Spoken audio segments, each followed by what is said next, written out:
qui freine souvent les femmes, c'est qu'elles ne voient pas nécessairement l'importance de leur rôle dans l'espace public. Ce qu'on veut déconstruire, c'est l'idée de la femme douce, gentille, aimable au foyer, mais aussi le concept de l'homme fort, viril, pourvoyeur. Parce que ça aussi, ça nous nuit même comme femmes. Ça fait en sorte, entre autres, qu'on a une plus grande charge domestique, qu'on a une plus grande charge mentale, parce que l'homme, lui, va se cantonner à un rôle qui est différent. Donner le courage aux femmes qui sont capables de foncer dans le métier, qui sont aussi meilleures que les hommes et être capables probablement aussi d'être un exemple pour eux aussi.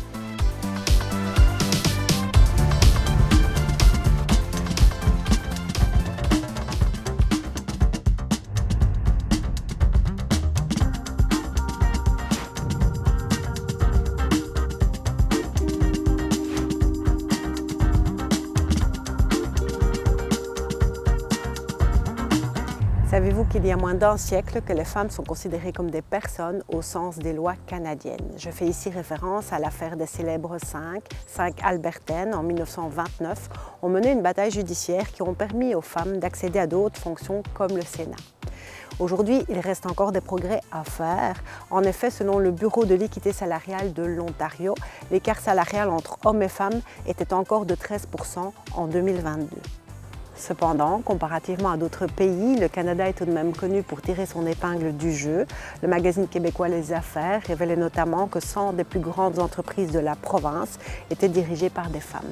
Il y a également de plus en plus d'initiatives pour les aider à prendre leur place dans l'espace public et notamment en politique. On a lancé cette idée-là qu'on a besoin de plus de femmes dans les postes de leadership, plus de femmes autour des tables décisionnelles.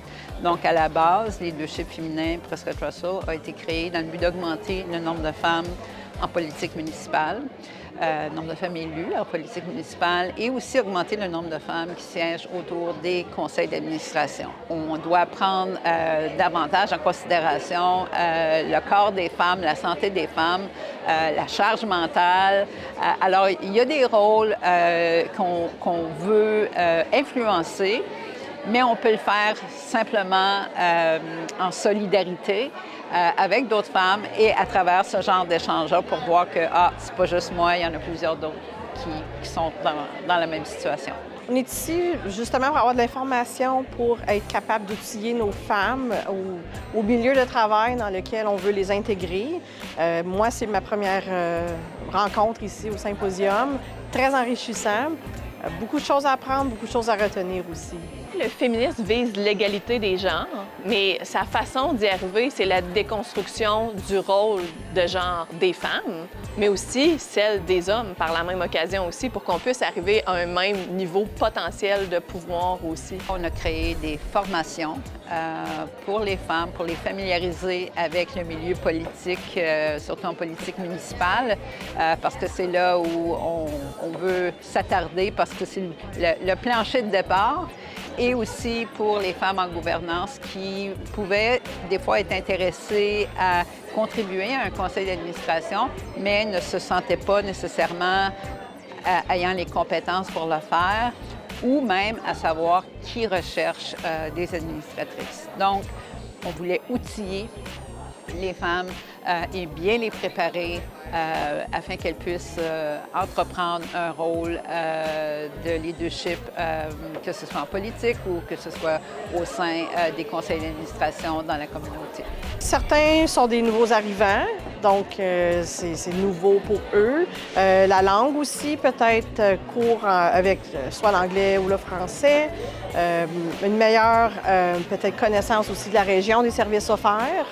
Donc, ce qu'on veut déconstruire, c'est l'idée de la femme douce, gentille, aimable au foyer, mais aussi le concept de l'homme fort, viril, pourvoyeur. Parce que ça aussi, ça nous nuit même comme femmes. Ça fait en sorte, entre autres, qu'on a une plus grande charge domestique, qu'on a une plus grande charge mentale, parce que l'homme, lui, va se cantonner à un rôle qui est différent et un rôle qui ne fait pas nécessairement toujours son affaire aussi. Beaucoup d'hommes qui ont l'impression de devoir tenir un rôle toute leur vie, littéralement, de devoir prouver une masculinité qui serait acceptable en société aussi. Et ça crée des problèmes, ça crée de la détresse aussi. Donc, l'idée de en finir avec les rôles de genre, ce qui est visé par le féminisme, est à l'avantage des hommes comme des femmes. On a quand même réussi à augmenter de 4 le nombre de femmes élues en politique municipale dans la région de Prescott-Russell.